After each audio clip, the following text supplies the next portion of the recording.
তো নাকি? আচ্ছা, গত বছরের তুলনায় আমি এবার পরিষ্কার হয়েছি না কালো? পরিষ্কার, এটা পরিষ্কার হয়েছে। ইয়ং হয়ে গেছি, আমি ইয়াং হয়ে গেছি, একদম সার্টিফিকেট দিয়ে দিয়েছি।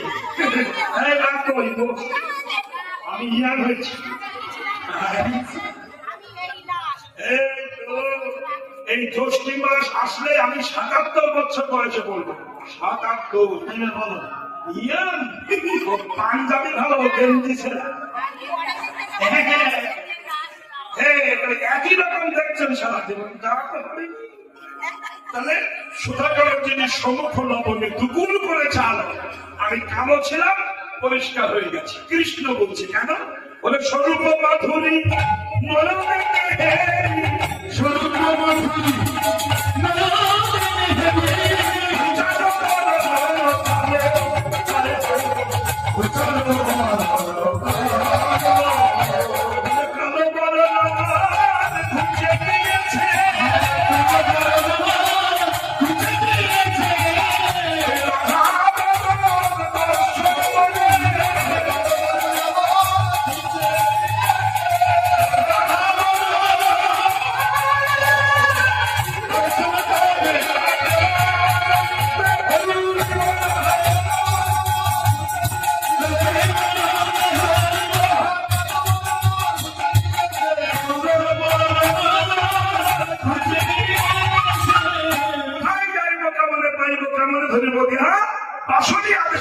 চণ্ডীদাসের সাধনে মিলিত হয়।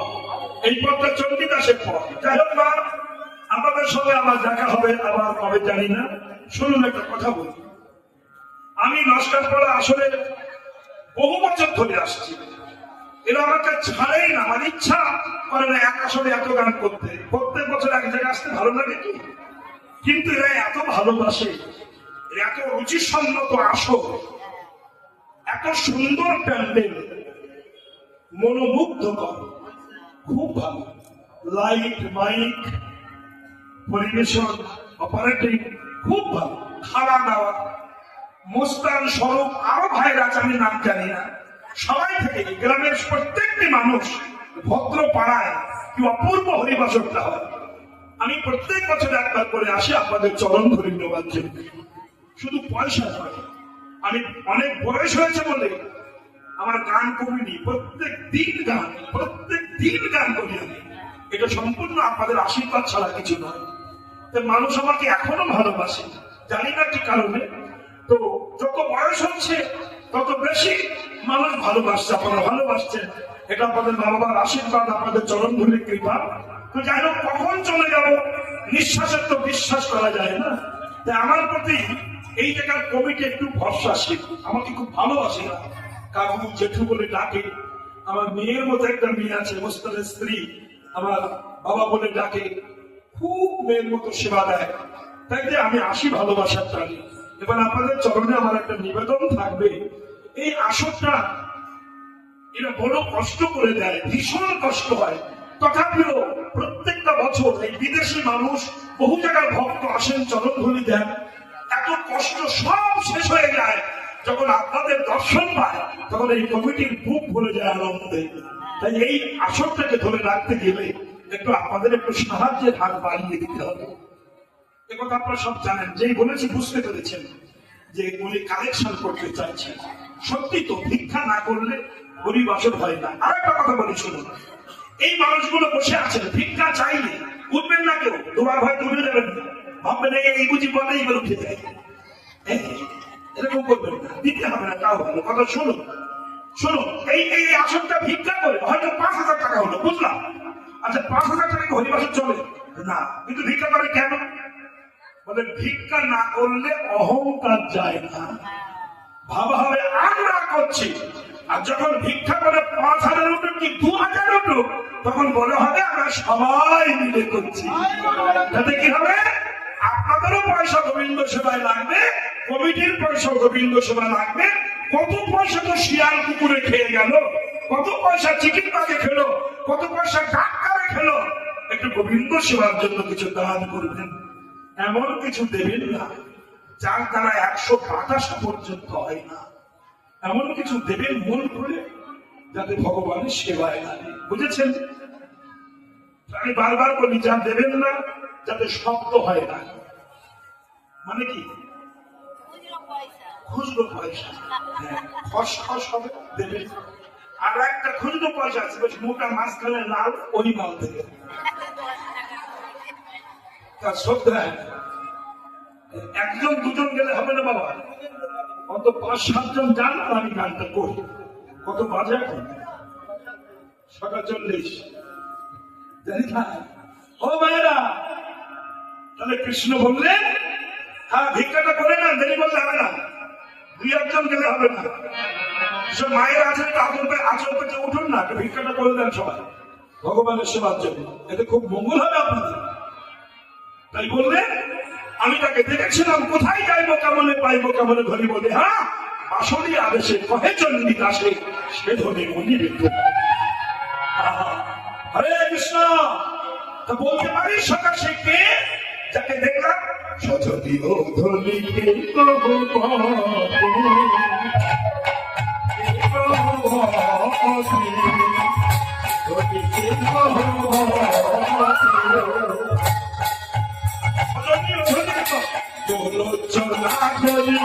নদী নাকি চলা করি নদী নাকি চলে দেখিল ঘাটে আমি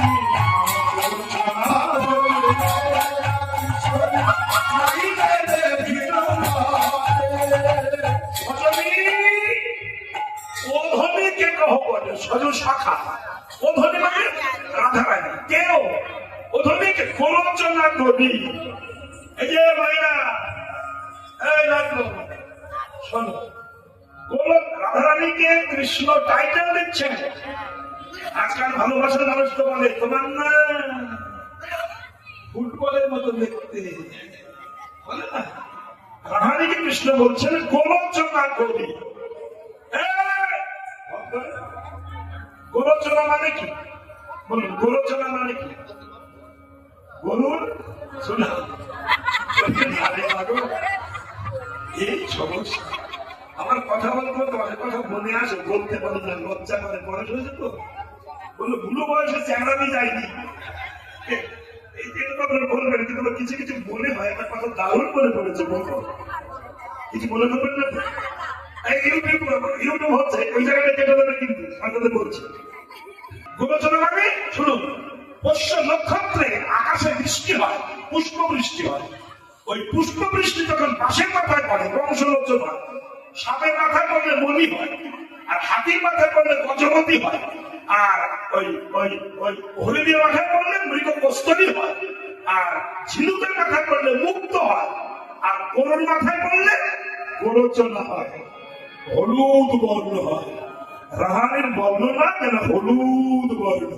তাই বলছে গোলোচনা করি নবীনা কিশোরী, গোলোচনা করি নবীনা কিশোরী, তাইকে দেখিল ভাবে, গোলোচনা করি নবীনা কিশোরী, তাইকে দেখিল ভাবে। হেসে বল প্রাণ সন্ধাতি করে ভাবিছে না, প্রাণ সন্ধাতি করে যমুনা নদীতে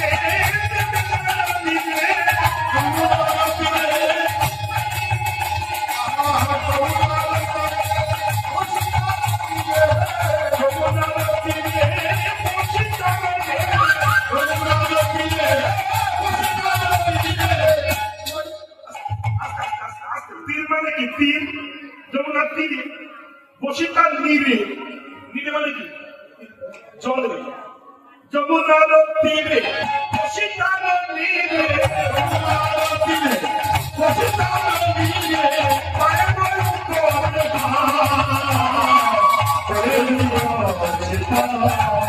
সকালে তুমি মাঝি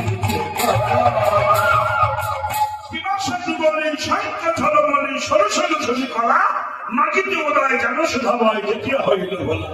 আস্তে আস্তে আস্তে আস্তে আস্তে আস্তে কথা না, সময় কিন্তু হয়ে গেছে, আমি ওভার গাইছি। একটু পথটা শুনুন, মন দিয়ে শুনুন, ভালো লাগবে। আর শিক্ষিতা শিক্ষিত আছেন, শুনবেন একটু মন দিয়ে। আমি দেখলাম সেই রমণী স্নান করছে, পায়ের উপরে পা। আহারে, তারপর কি দেখলি? দেখলাম বাবা স্নান করে যখন উঠলো, না কথা বলবেন না, একটু মন দিয়ে শুনুন। আর নীল শাড়ি পরা, শাড়ি দিয়ে টপ টপ করে জল পড়ছে। আমার মনে হলো শাড়ি কেটে কেটে বলছে, রাধে যেন অঙ্গ ছাড়া করে দিও না, অঙ্গ ছাড়া করে দিও না, তাহলে গোবিন্দ দর্শন আর হবে না, অঙ্গ ছাড়া করে দিও না, গোবিন্দ দর্শন আর হবে না, অঙ্গ ছাড়া করে দিও না। আস্তে আস্তে আস্তে দেখলাম নীল শাড়ি সেজে কি নিল এই ভাষা। জীবনে দেখেছি বহু নীল, এই যে মা শোনো, এই যে মা শোনো, জীবনে দেখেছি বহু নীল, মানে বহু নীল, কিন্তু সেজে কি নিল, সেজে কি নিল, সেজে কি নিল, সেজে কি নিল মানে সেজে কি নীল না, সেজে কি নিল, সেজে কি নিল মানে ন্যায্য মতো মূল্য দিয়ে আমায় কিনে দিল, কি নিল, কি নিল, কি নিল, কি নিল না, ন্যায্য মতো মূল্য দিয়ে কিনে নিল না, কি নিল, মনে হচ্ছে আমার মধ্য থেকে সে কি নিয়ে নিল, কি দিল। তাই সেই নীল শাড়ি মেঘনাথ চলে নীল শাড়ি, চলে নীল শাড়ি নিঙারি নিঙারি, নীল শাড়ি নিঙারি নিঙারি, নীল শাড়ি নিঙারি নিঙারি, নীল শাড়ি নিঙারি নিঙারি, নীল শাড়ি নিঙারি নিঙারি, নীল শাড়ি নিঙারি, নীল শাড়ি নিঙারি, ধরার সহিত মোহ, নীল শাড়ি নিঙারি, হইতে মোর হিয়া নাহি, হইতে মোর হিয়া নাহি, মনমতে ধরে, হইতে মোর হিয়া নাহি, মনমতে ধরে, শরীরা দেশে কহে চন্ডিদাস, শরীরা দেশে কহে চন্ডিদাস, রহে না তোর চাঁদা, শরীরা দেশে কহে চন্ডিদাস, রহে না তোর চাঁদা, সেজে বিশ্ব ভাবি না জানে না, সেজে বিশ্ব ভাবি না জানে না, নাম বিরোধী রাধা, এই যে ভাইরা সুমনার কৃষ্ণ কথা হচ্ছে, এমন সময় রাধার বান্ধবী বিশাখা এসেছে। সুমনের নাগরে কহিছে কথা, সুমনের নাগরে কহিছে কথা, বিশাখা সুন্দরী আসিলে কথা, সুন্দরী আসিলে কথা, কথা কহিছে নাগর শোনে, কহিছে নাগর শোনে, কহিছে কহিতে কাটি ছড়ে, কহিতে কহিতে কাটি ছড়ে, নাক ফাটিয়ে দেবো বসে, অসভ্য। যে যাই বলো, হরিনাম শোনো, কীর্তন শোনো, তিলক করো, নিরামিষ খাও, যাই করো, কিছুতে কাজ হবে না, দরকার ভক্তি। কি ভক্তি নাকি? সিদ্ধ পুরুষ মাথায় হাত দিয়ে যা বলে তাই খাবে। যদি বলে তো ছেলে হবে হবে, মেয়ে হবে হবে, চাকরি হবে হবে হবে, একটা ছেলে গিয়ে বলছে ও আশীর্বাদ দেবে, আশীর্বাদ তার মাথায় কড়া করে পড়ে। শোনো শোনো, তো বলছে মহারাজ আমাকে একটা আশীর্বাদ করুন, আমার জন্য ছেলে হয়। হ্যাঁ আছে,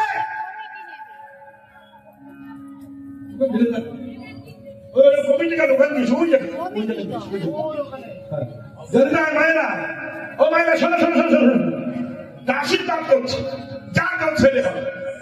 বাবা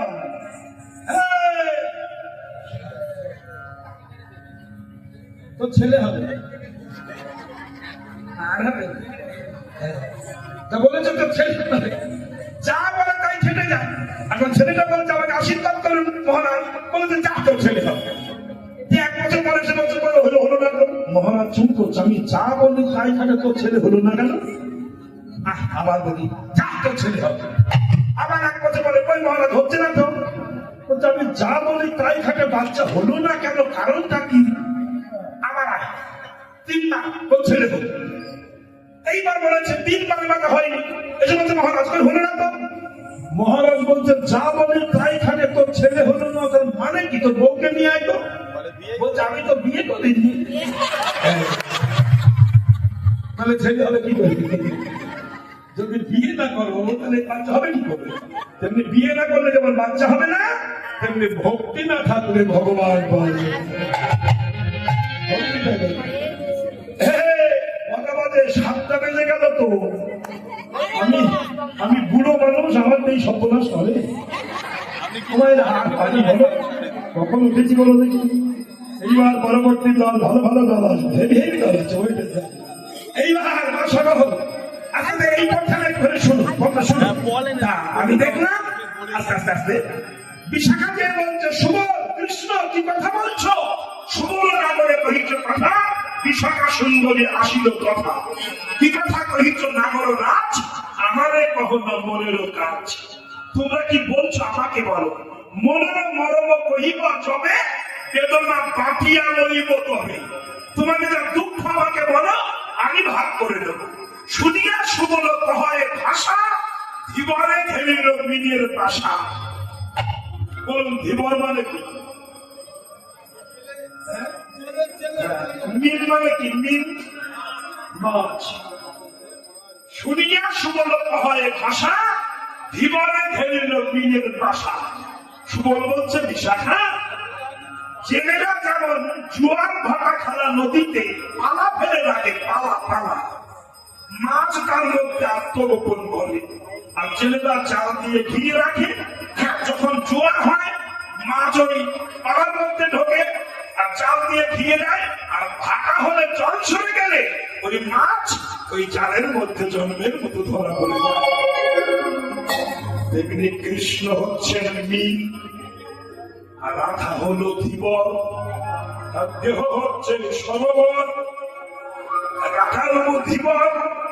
দেহ মতো সরোবরে কিছু ভক্তির পালা ফেলা ছিল। যখন কৃষ্ণ প্রেমের জোয়ার এলো, তখন কৃষ্ণ রূপ মাছ রাধার পালার মধ্যে ঢুকেছিল। এইবার কৃষ্ণ বলে কেঁদে কেঁদে যখন জোয়ারের জল ভাটা হয়ে নেমে গেল, আমার কৃষ্ণ মাছ রাধার জালে জন্মের মতো ধরা পড়ে।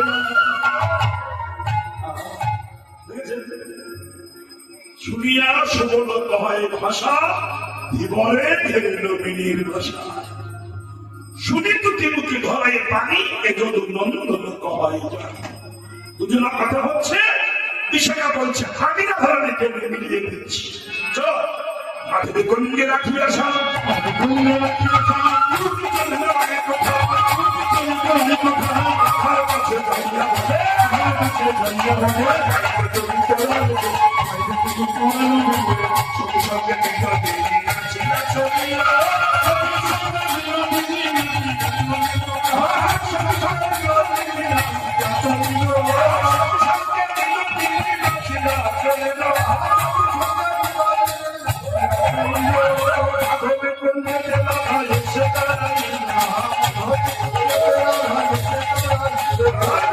কৃষ্ণ মনোনন্দে বাঁশি বাজাচ্ছে।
জড়িয়ে ধরলেন, হাসি হাসি কারণে কালাহান্তরিকা মান এগুলো পড়তে হয়েছে।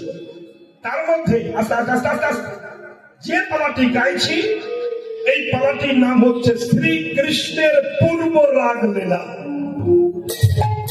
কৃষ্ণের পূর্ব রাগ কঠিন জিনিস, গল্প কীর্তন নয়, পদাবলী কীর্তন। বৃন্দাবতী, চণ্ডীদাস, গোবিন্দ দাস, বলরাম দাসের মহাজনের পদ আর পদের ব্যাখ্যা এগুলো বৈষ্ণব পদাবলী কীর্তন, আদি কীর্তন। এই কীর্তন ভগবান শোনেন, পাবলিক না শুনলেও ভগবান শোনেন। এই কীর্তন হলো আদি পদাবলী কীর্তন। তাহলে পালা আরম্ভে কৃষ্ণের পূর্ব রাগ কাকে বলা হয় এটা তো জানবো। পূর্ব রাগ কাকে বলা হয়? উজ্জ্বল নীলমণি গ্রন্থে রূপ গোস্বামী পাদ টিকা দিয়েছেন। রতিজ্ঞা সংগমাৎ পূর্বং দর্শন শ্রবণাদিজা তৌরণ নীলতি প্রাজ্ঞৈ পূর্ব রাগ সৌচ্যতে মহাজগস্য গতস্য পন্থা। নায়ক নায়িকার মিলনের পূর্বে দর্শন শ্রবণ জাত যে রতির উন্মেষ হয় মহাজন বিচার করিয়া তাহাকে পূর্ব রাগ কহেন। বুঝতে পেরেছেন তো? বোঝেন? নায়ক নায়িকার মিলনের পূর্বে ছেলে কিংবা মেয়ে, আপনার ছেলে বড় হয়েছে, আমার মেয়ে বড় হয়েছে, সামান্য সামান্যিকা হলে বিয়ে দিতে হয়, তখন ঘটক লাগতো। ঘটক ঘটক ঘটক ঘটক জানেন না? এখন তো মোবাইল ঘটক, আর তখন মানুষ ঘটক ছিল। তা ঘটকের কাজ কি ছিল? এই শুনুন, দেখে কিংবা শুনে ভালোবাসা। নায়ক নায়িকার মিলনের পূর্বে, মনে করে মিলন হয়নি, তার আগে শুনে কিংবা দেখে ভালোবাসা। রাধা পদ ঘোষ কীর্তন গায়, গান শোনেননি কেউ, একজন ভাবছেন কবে যে তাকে দেখবো, ইচ্ছা, এটা ভালোবাসা। আর দেখা দেখে ভাবছে আরে লোকটা এরকম ভালোবাসা। তো যাই হোক, এই শুনে কিংবা দেখে ভালোবাসা, এই ভালোবাসাটা নায়ক কিংবা নায়িকা, ঘটকের কাজ কি? নায়কের বাড়িতে যাওয়া। আজকে মন দিয়ে শুনবেন, আমি বুঝাচ্ছি।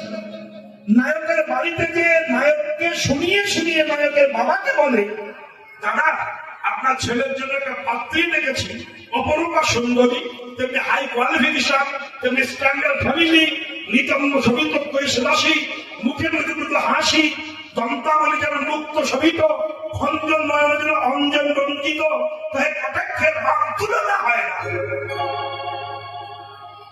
এই যে ঘটকের মধ্যে শুনলো, নায়ক অন্তরে অন্তরে ভাবছে, ও ভগবান, শুনতে যদি এত ভালো হয়, দেখতে কত ভালো হবে, কবে যে দেখা হবে গো। এই ভালোবাসা জন্ম হয়েছে। এবার নায়ককে মুগ্ধা করতে নায়িকের কাছে গেছে। নায়িকাকে শুনিয়ে শুনিয়ে নায়িকার বাবাকে বলছে, দাদা আপনার পাত্রের জন্য একটা পাত্র ঠিক করেছে, অপরূপ সুন্দর, হাই কোয়ালিফিকেশন, স্ট্যান্ডার্ড ফ্যামিলি, বিরাট চাকরি করে, অপূর্ব সুন্দর দেখতে। ঘটকের মুখে শুনে মেয়ে মনে মনে ভাবলো, কবে যে তার সঙ্গে দেখা হবে গো। এই ঘটনার মুখে শুনে এভাবে নায়ক ভাবে কবে দেখবো, আর নায়ক ভাবে নায়িকাকে কবে দেখবো। তেমনি গুরুদেবের মুখে দীক্ষা গ্রহণ করে ভক্ত ভাবতে পারে ভগবানকে দেখবো, আর ভগবান ভাবতে পারে ভক্তকে দেখবো। স্থির হয়ে গেল। ও মায়েরা, ঘটক যদি ভালো হয় তাহলে তেরা মেয়ে লক্ষ্মী হয়।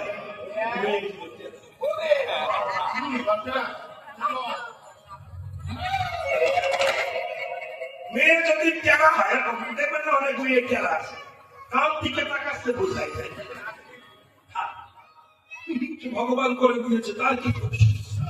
এই যে মায়েরা, ছেলে বললো মেয়ের তেরা আমরা নেবো না। ঘটক বললো শুধু তেরাই দেখলে, ও লক্ষ্মী তেরা বাড়ি দিয়ে যাও, ধান বেশি হবে। তাহলে ঘটক যদি ভালো হয়, তেরা মেয়ে লক্ষ্মী হয়। তেমনি গুরু যদি ভালো হয়, অভক্ত শিষ্য ভগবান। বিবেকানন্দ রামকৃষ্ণকে বলেছিল, ঠাকুর বলতে পারো গুরু ছাড়া কি ভগবান পাওয়া যায় না? রামকৃষ্ণ বলেছিল, দেখ তো গঙ্গা দিয়ে কি যাচ্ছে, বলে স্টিমার যাচ্ছে। ওর পিছনে কি যাচ্ছে? ছোট নৌকা যাচ্ছে। আচ্ছা বলতো, স্টিমারটা চন্দননগরে পৌঁছাতে কতক্ষণ লাগবে? বললো ঘন্টা 2 লাগবে। আচ্ছা ছোট নৌকাটা কতক্ষণ লাগবে? ঘন্টা 20 লাগবে। আচ্ছা এইবার বল, ওই ছোট নৌকাটা যদি স্টিমারের পিছনে বেঁধে দেওয়া যায় তাহলে কতক্ষণ লাগবে? বিবেকানন্দ বলছে, ঠাকুর এই জন্য লোকে তোমার পাগল বল। কেন? স্টিমারের পিছনে ছোট নৌকা বেঁধে দিলে স্টিমারের যে টাইম লাগবে, ছোট নৌকা সে টাইম লাগবে। এটা তুমি বোঝো না? রামকৃষ্ণ বলছে, আমি তো বুঝি, শালা তুই তো বুঝিস না।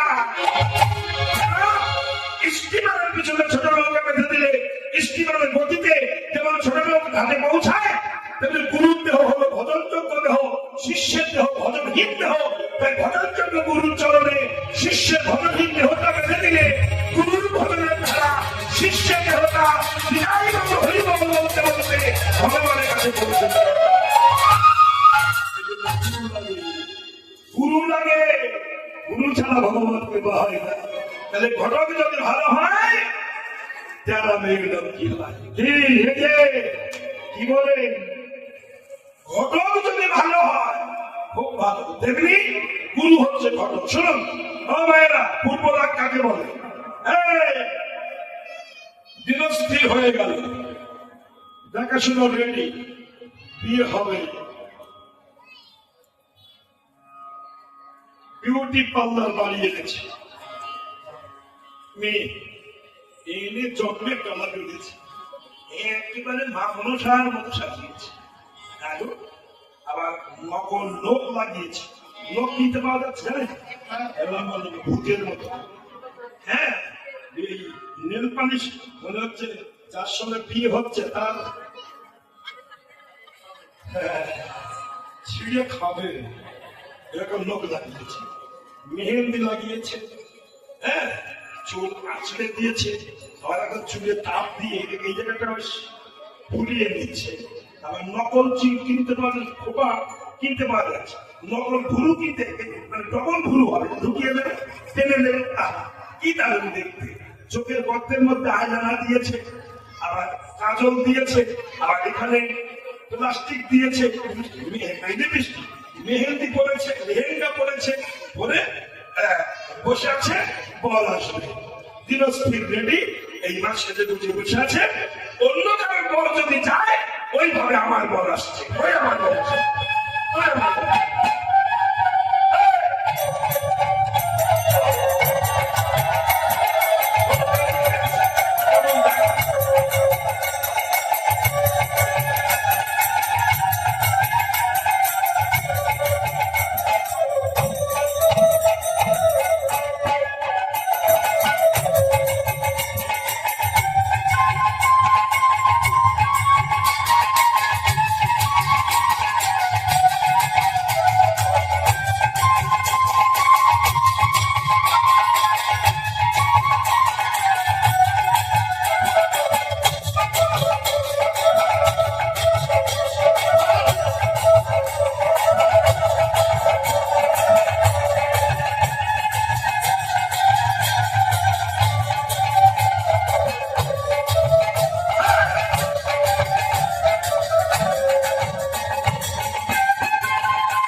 বসেছেন, ওই বুঝি বর আসছে, ওই বুঝি বর আসছে। মহাজন তত্ত্ব দিচ্ছেন, যেমন ঘটকের মুখে শুনে নায়িকা সুসজ্জিত হয়ে বসে সর্বক্ষণ ভাবে ওই আমার বর আসছে, ওই আমার বর আসছে, তেমনি গুরুর কাছে দীক্ষা মন্ত্র গ্রহণ করে কৃষ্ণনন্দ বেশভূষণে সুসজ্জিত হয়ে যদি কেউ আশা করেছে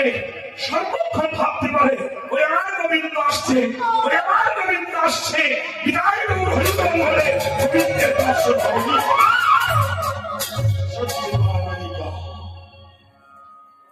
একেই বলা হয় পুষ্পরাগ প্রতিজ্ঞা সাঙ্গবাদ করতাম দর্শন শ্রবণাদি যা তরুণ নীতি প্রাগ করি পূর্বরাগ সৌচ্চতে মহাজনস্য গতস্য পন্থা। কি হলো? এইবার পূর্বরাগ শুরু হচ্ছে। বলুন তো আপনারা, রাধা কৃষ্ণকে দেখে ভালোবেসেছিল না নাম শুনে ভালোবেসেছিল? বলুন বলুন, কথা বলেন না কেন? সামনে বাড়ি তো খুব ঝগড়া বাধা, এখানে কথা বলতে পারছো না। দেখে ভালোবাসা না নাম শুনে ভালোবাসা? নাম শুনে। এই হলো পশ্চিম বাংলার হিন্দু, এরা কিচ্ছু জানে না, কিচ্ছু জানে না। 7 ঘন্টা 8 ঘন্টা ফেসবুকে লেগে যায়, শাস্ত্র গ্রহণ করে না, মুখস্থ মাল সাপ্লাই করে। হ্যাঁ গো, দেখবেন হিন্দুদের ছেলেরা মেয়েরা বউরা যত মুখস্থ মাল সাপ্লাই করে। অমুক কীর্তনিয়া বলে গেছে এরকম না, 18 তারিখে গ্রহণ লাগছে, তাতে রং খেলা যাবে না। সম্পূর্ণ মিথ্যা কথা। গ্রহণ মিথ্যা কথা, ফেক নিউজ, বিধর্মীরা বলেছে যাতে হিন্দু ধর্ম ধ্বংস হয়। জানেন, শুনুন, প্রেমানন্দ বাবাকে সামনে রেখে ফেক নিউজ তৈরি করেছে, সম্পূর্ণ মিথ্যা কথা। কেন? গ্রহণকালে আরো ভগবানের নাম বেশি করে করতে হয়। জানেন না রং খেলা কেন হয়েছিল? এর কিছু ইতিহাস তো আছে। তো যারা বলছেন সম্পূর্ণ ভুল বলছেন। হিন্দু ধর্মটাকে নষ্ট করার জন্য কত কি যে তৈরি হচ্ছে ভাই, সে আশ্চর্য ব্যাপার। কিন্তু আমরা বুঝি না কত এফেক্ট লেগেছে এই ধর্মটাকে শেষ করবার জন্য। অতএব না গো, আমরা শোনা কথাটাই বেশি বলি। শাস্ত্র যদি একবার পড়তাম, আমি আমাদের পায়ে ধরে বলবো প্রত্যেকটা দিন অন্তত একটা গীতা 1 অধ্যায় করে প্রত্যেক দিন পড়ুন, গীতা পড়ুন, গীতা। দেখবেন মন পবিত্র হয়ে যাবে। যত কথা আপনি বুঝতে পারবেন, আর তখন বুঝতে পারবেন যেসব কীর্তনিয়া আসলে বসে কথা বলছে তারা কত, সবাইকে বলছি না, অধিকাংশ তারা কত বাজে কথা বলে পয়সা ইনকাম করছে। আর সেই কথা নিয়ে আমরা বাইরে গিয়ে তর্ক করছি, অমুক কীর্তনিয়া বলে গেছে, সেও কিন্তু শোনা কথা বলছে। একটু ভাবতে হবে, তাই তো গ্রন্থ পড়তে হবে। তাই কৃষ্ণ রাধারানীর সঙ্গে নাম শুনে ভালোবাসা হয়নি, দেখে ভালোবাসা হয়েছে, দেখে ভালোবাসা। এই জন্য বলছেন দর্শন শ্রবণ জাত উচ্চারণ মানে গ্রন্থের উপসর্গে লিখেছেন প্রথম হচ্ছে দর্শন শ্রবণ জাত। যদি শুনে ভালোবাসা হতো তো নিত্য শ্রবণ দর্শন জাত, তাই না? দর্শন আর শ্রবণ, তা ইনি লিখেছেন দর্শন শ্রবণ জাত, মানে আগে দেখা পরে শোনা। রাধা, এই রাধার জন্ম বৃত্তান্তটা আমি একটুখানি বলবো। শুনুন, এই বাজে কথা বলে কত মানুষ যে বিভ্রান্ত হয়ে যাচ্ছে। রাধা কারোর পেটে জন্ম গ্রহণ করেনি। রাধাকে জন্ম দেবে এমন পেট পৃথিবীতে নাই, আর কৃষ্ণকে জন্ম দেবে এমন পেট পৃথিবীতে নাই। তারা অজনী সম্ভাবা। ভানু, সুভানু রাজা, ইনি ছিলেন পূর্বজন্মে ভানুদেব, মানে সূর্যদেব। ইনি সাধনা করে ভগবানকে পেয়েছিলেন আর বলেছিলেন, হে ভগবান, তুমি আমাকে এমন কিছু দাও যার দ্বারা তুমি আমায় বশীভূত হয়ে থাকতে পারো। ভগবান বললেন, এই জন্মে নয়, আগত দ্বাপর যুগে তুমি সাধনা করো। তাই বৃষভানু রাজা হয়ে জন্মগ্রহণ করেছিলেন, বিবাহ করেছিলেন মা কীর্তিদাকে, আর নাম কলাবতী। বহুদিন সন্তান হয় না, তাই কলাবতী কীর্তিদা ওনার স্ত্রী বললেন, গিরি গোবর্ধনের মাসে ব্রহ্মা নিজে হাতে মা দুর্গা প্রতিষ্ঠান করেছিলেন, ওখানে গিয়ে তুমি সাধনা করো, তোমার সন্তান হবে। তাই সেই গিরি গোবর্ধনের পাশে মা দুর্গা মন্দিরে আমাদের বৃষভানু রাজা সাধনা করেছিলেন। তখন মা প্রকাশ হয়ে বলেছিল, বৃষভানু, নাম জপ করো, তবে তোমার সন্তান হবে। কি নাম জপ করবে? কৃষ্ণ কৃষ্ণ কৃষ্ণ হরে হরে, হরে রাম রাম রাম হরে হরে, এই নাম জপ করো। মা বলে দিয়েছিলেন। তাই বিশ্বভানু রাজা এই হরে কৃষ্ণ নাম জপ করতে করতে করতে করতে করতে করতে স্বয়ং মা দর্শন দিলেন। দর্শন দিয়ে একটা ডিম্ব হাতে দিলেন। ডিমের মতো আকৃতি। বললো এইটা নিয়ে যাও, বাড়ি রাখো, এর থেকে তোমার মন শুদ্ধি হবে, আশা পূর্ণ হবে। বাড়ি এনে যখন কীর্তিদাকে দিয়েছেন, মা কীর্তিদা ওই ডিম্বটাকে একটা পদ্ম ফুলের উপর রেখেছেন। রেখে হরে কৃষ্ণ নাম জপ করছেন। ওটা বাস্ট হয়ে রাহাদিনী শক্তি ভক্তি স্বরূপিণী রাধারণের জন্ম হয়েছিল। যেমন একটা মটরের ডাল, আস্ত ডাল আপনি জলে ভিজিয়ে দেন, দেখবেন ফুলে মোটা হবে। একটা ডাল দিয়েছেন, যখন ফুলে মোটা হয়, চাপ দেন, দেখবেন একটা ডাল দুটো ভাগ হয়ে যায়, তাই না? তেমনি ভগবান হচ্ছে একটা মটরের ডাল, ভক্তের ভক্তি চলে ডুবানো থাকে। যখন অনুরাগে ফুলে মোটা হয়, ভক্ত যখন ভক্তির চাপ দেয়, তখন ভগবান ভাগ হয়ে একটা রাধা আর একটা কৃষ্ণ হয়ে আবির্ভূত হয়। সেই রাধার যখন জন্ম হলো, হরে কৃষ্ণ ও মায়েরা, যখন জন্ম হলো তখন রাধার চোখ অন্ধ ছিল। আমি একটুখানি বলবো, বেশি বড় করে বলার সময় কম। অন্ধ ছিল। তাই রাধারানী বলেছিলেন, কৃষ্ণ সেদিন তোমার সঙ্গে আমার দেখা হবে, যেদিন তুমি আমাকে স্পর্শ করবে, আমি চোখ খুলে তোমাকে দেখবো, তবেই চোখ খুলবো, নইলে চোখ খুলবো না। বাহ, ভালো কথা। এইবার কৃষ্ণ মা যশোদার কোলে আছেন, এদিকে কীর্তিদা বাচ্চা হয়েছে, নিয়ে রাধারানী কোলে নিয়ে কাঁদছেন, চোখ অন্ধ। এই কথাটা সখীদের সঙ্গে রাধারানী বলছে, সখীরে শোন, শুনল মরম সই, যেদিন আমার জন্ম হইল নয়ন মদিয়ার। বলে শুনল মরম সই, আরেকটি শুনল মরম সই, যেদিন আমার জন্ম হইল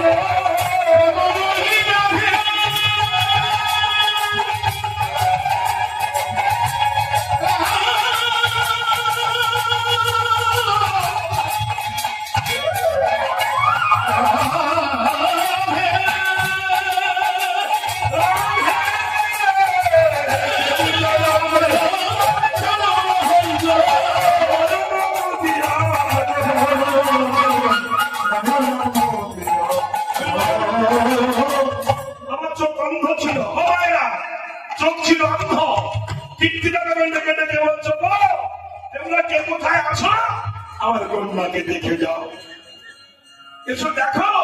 শুনি সেই কথা যশোমতী মাতা, শুনি সেই কথা যশোমতী মাতা, গোপালে লইয়া কোলে, শুনি সেই কথা যশোমতী মাতা, গোপালে লইয়া কোলে, রাধার দেখিতে চলিল চলে, রাধার দেখিতে চলিল চলে,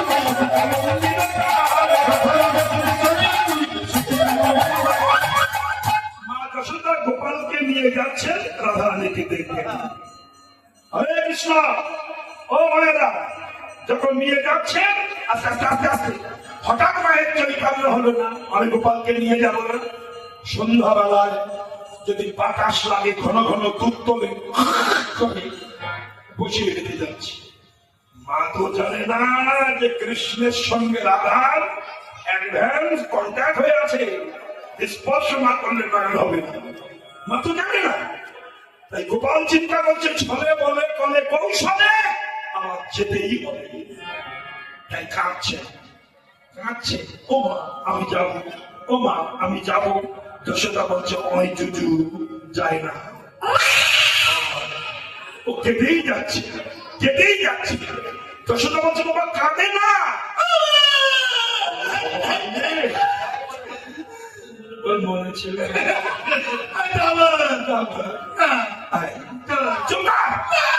ও যায় না, ওই জুজু।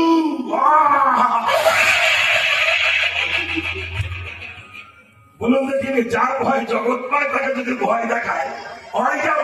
মা যশোদা একটা মাটিতে ননি নিয়েছে, ননি ননি ননি ননি ননি ননি, বুঝলেন তো?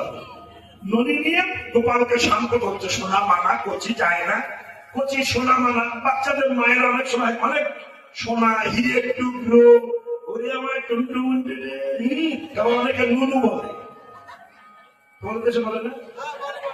হ্যাঁ, নুনু বলে না? হ্যাঁ, নুনু যে দেশে নাই সে দেশই নাই। নুনু ছাড়া দেশ নাই। এই নুনু নেই, আবার হাসে। নুনু, কচি নুনু, বড় নুনু আছে। বড় ছেলেকে বড় নুনু বলে, আর ছোট বাচ্চাকে কচি নুনু বলে। তা বলছে নুনু মাদাসোদা, নুনু তুমি ননি খাও, আমি যাবো আদাসা। ও কাঁদছে। তখন মাদাসোদা চিন্তা করলো নিয়ে তো যেতেই হবে। গোপাল বলছে না যদি নিয়ে যাও আমি